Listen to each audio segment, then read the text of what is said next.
علمه البيان وقال النبي صلى الله عليه وسلم خيركم من تعلم القرآن وعلمه أو كما قال النبي عليه الصلاة والسلام আলহামদুলিল্লাহ সমস্ত প্রশংসা আল্লাহ তাআলার জন্য যে আল্লাহ আমাদেরকে মহান একটা উদ্দেশ্য সামনে নিয়ে ঈশার সালাতের পর থেকে এই পর্যন্ত আমরা অনেক ভাইয়ের থেকে অনেক সুন্দর সুন্দর কথা শুনেছি। যে আল্লাহ আমাদের এই মহতী জলসায় এখনো বসে থাকার তৌফিক দিয়েছেন, আমরা তার শুকরিয়া আদায় করি আলহামদুলিল্লাহ। দরুদ ও সালাম বর্ষিত হোক তার প্রিয় নবী মুহাম্মদুর রাসূলুল্লাহ সাল্লাল্লাহু আলাইহি ওয়াসাল্লামের প্রতি।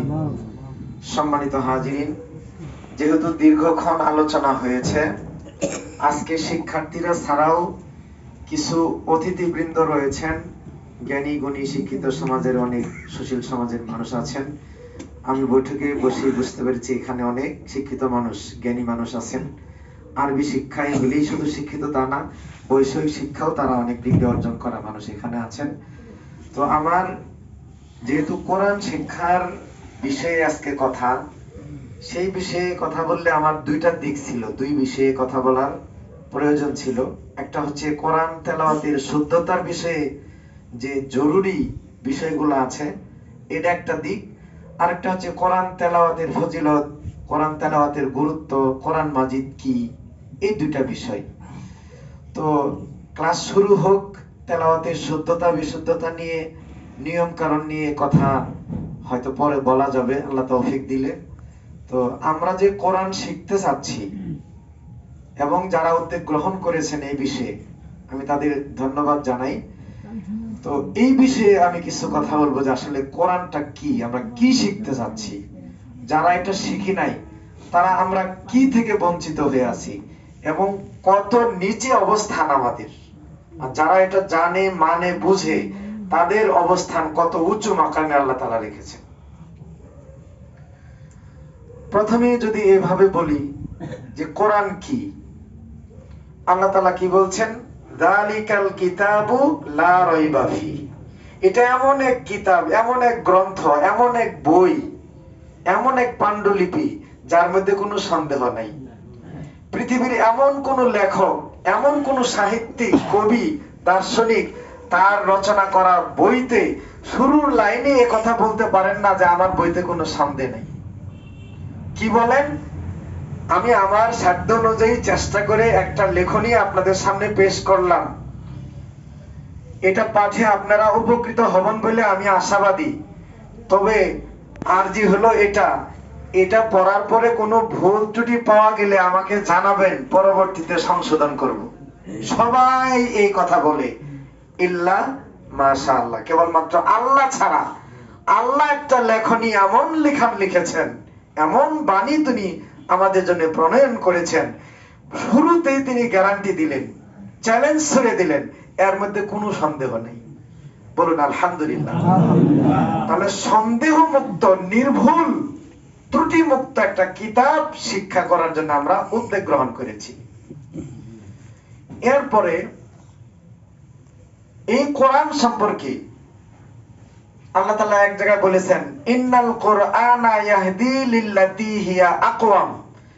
এই কোরআন মানুষকে এমন দিকে পথ দেখায় যা সত্য, সঠিক এবং যুক্তি নির্ভর, সোজা জান্নাতের পথ। কোরআন মানুষকে কি পথ দেখায়? জান্নাতের পথ দেখায়, সঠিক পথ দেখায়। আর এটাই আমরা যারা কোরআন জানি আর না জানি প্রত্যেকদিন সালাতে এই কথা বলি, ইহদিনাস সিরাতাল মুস্তাকিম। আল্লাহ আমাদেরকে সহজ সরল সঠিক পথ দেখাও। এটা শুধু চাই, কিন্তু ওই পথে চলার জন্য পা উঠাই না, পা তুলি না।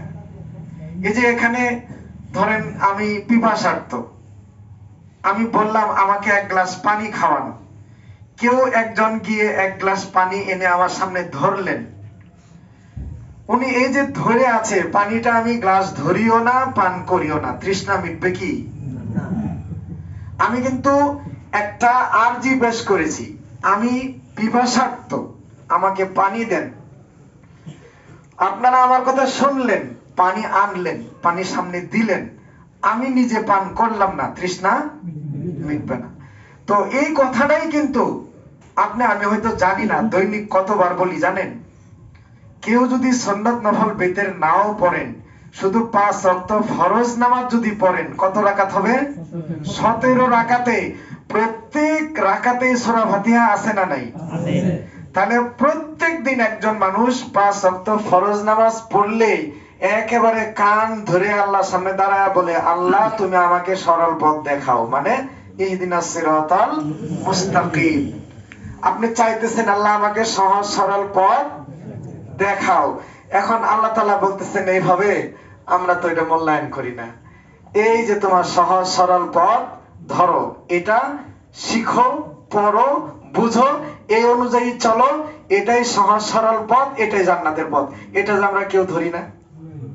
ওই যে পানি গ্লাস যেমন ধরি না, পানি গ্লাস যেমন পান করি না, আমার যেমন তৃষ্ণা মিটে না, আমি 17 বার কেন, দৈনিক 1700, 17,000, 17 লাখ, 100 কোটি বার যদি বলি আল্লাহ তুমি আমাকে সহজ সরল পথ দেখাও, আল্লাহ তোমাকে দেখাবে না। আল্লাহ কি নিজে আসবে দুনিয়াতে, আমার হাতটা ধরবে, ধরে এক টান মারবে যে আসো এইটা জান্নাতের পথ, আমি তোমাকে জান্নাতে নিয়ে যাই? না, ওটা না। পথ পদ্ধতি হচ্ছে কোরআন। এটা ছাড়া তো সম্ভব না, আমরা এর ধারে কাছে হই নাই। তাহলে আমরা এখান থেকে দুইটা কথা কি পাইলাম? যে নির্ভুল সন্দেহ মুক্ত একটা কিতাব শিখার জন্য উদ্যোগ গ্রহণ করেছি। কোন কিতাব? যে কিতাব মানুষকে জান্নাতের পথ দেখাবে। তাহলে পড়লে, বুঝলে, ওর বিধান সম্পর্কে জানলে আমার জন্য মানা সহজ, নাকি আমি কিছুই জানি না তার জন্য মানা সহজ? জানতে হবে, জানলে মানা সহজ। জানি না, আমি যদি বলি যে এই মসজিদে ঢুকতেই 5টা সুন্নাত আছে, তো যিনি এই 5টা সুন্নাত সম্পর্কে জানেন তিনি না 5টা আমল করতে পারবেন, যিনি জানেন না পারবে কি? এই বৈঠকে যদি আমি বলি মসজিদে ঢুকতেই 5টা সুন্নাত আছে, অনেকেই পারবেন না, আমি ওইভাবে হাত তুলে লজ্জা দিব না। কিন্তু আছে তো, হ্যাঁ? আচ্ছা, প্রথমে বলবেন বিসমিল্লাহি, তারপরে বলবেন আসসালাতু ওয়াসসালামু আলা রাসূলিল্লাহি। কয়টা হলো? 2টা। বিসমিল্লাহ, রাসূলের প্রতি দরুদ সালাম। তারপরে কি? আল্লাহুম্মা আফতাহলি আবওয়াবা রাহমাতিক। 3 নাম্বার হলো দোয়া, তাই না? এরপরে আপনি ডান পা মসজিদে দিবেন আগে। কয়টা হলো? 4টা। এই ডান পা মসজিদে দেওয়ার আগে একটা সুন্নাত আছে, এটা আমরা অনেকেই জানি না। এই 4টা জানলেও না 5 নাম্বারটা জানি না। কোনটা? আপনি জুতা পায়ে দিবেন ডানেরটা আগে, হ্যাঁ, বামেরটা পরে। খোলার সময় বামের জুতাটাই আগে খুলবেন, এটা সুন্নাত। বলবেন যে এই জুতা পায়ে দেওয়া খোলার ভিতরে সুন্নাত আছে, একেবারে হাদিস দ্বারা প্রমাণিত। আল্লাহ রাসূল সকল কাজ ডান দিক থেকে শুরু করতেন, এমনকি জুতা পরানো পর্যন্ত। বুখারী হাদিস। আল্লাহ রাসূল সকল কাজ ডান থেকে শুরু করতেন, ডান দিক থেকে শুরু করতেন, এমনকি জুতা পরা পর্যন্ত। তাহলে আপনি যদি ডান পা জুতা আগে পরেন, এটা একটা সুন্নাত, কিন্তু খুলতেন আল্লাহ রাসূল বাম দিক থেকে। জীবনে এই আমল করছিলেন? করেন নাই। আলোচনা অন্য দিক যাচ্ছে, একটু বলিনি। সেটা হলো জামা কাপড় পরা, খোলা, জুতা পরিধান করা এবং খোলা, এগুলো যদি ডান দিক থেকে শুরু হয়, যারা শার্ট গায়ে দেন, শার্টের কোন হাতার মধ্যে আপনার হাতাটা ঢোকাবেন? হাত ঢোকাবেন। জীবনে ঢোকাইছিলেন? দেখেন তো কোনটা চলে বেশি, কোনটা চলে?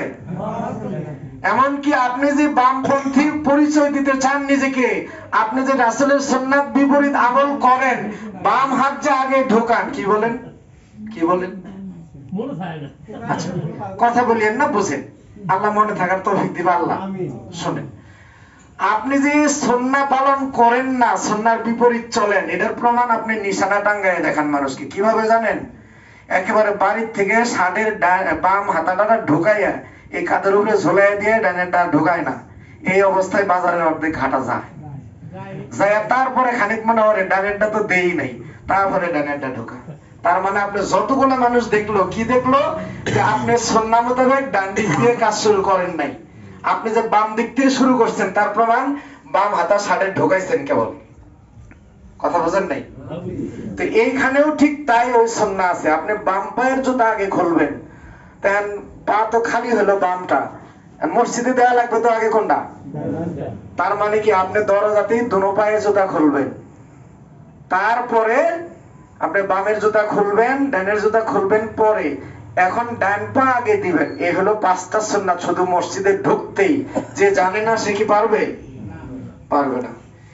তাহলে কোরআন যদি আমরা না জানি তাহলে কি হবে? কোরআন কেন? এই দিকে আসি। প্রথম জানলাম কোরআন কি, সন্দেহমুক্ত কিতাব। কোরআন কেন? সহজ সরল জান্নাতের পথ দেখাবার জন্য। এখন কোরআন যদি আমরা না জানি, জান্নাতের পথ জানবো না। জান্নাতের পথ এইদিকে, আমি না জানার কারণে যাব এইদিকে, দেখা মিলবে জান্নাতের? মিলবে না।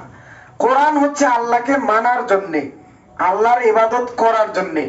আল্লাহর ইবাদত কিভাবে করতে হয় এটা আল্লাহ তাআলা কোরআনের মাধ্যমে, রাসূলের মাধ্যমে বিশ্ববাসীকে জানিয়ে দিয়েছেন। তো এখন কোরআন জানলামই না, আল্লাহ কি চিনলামই না, তো যাকে চিনি না তাকে তো মানা যায় না।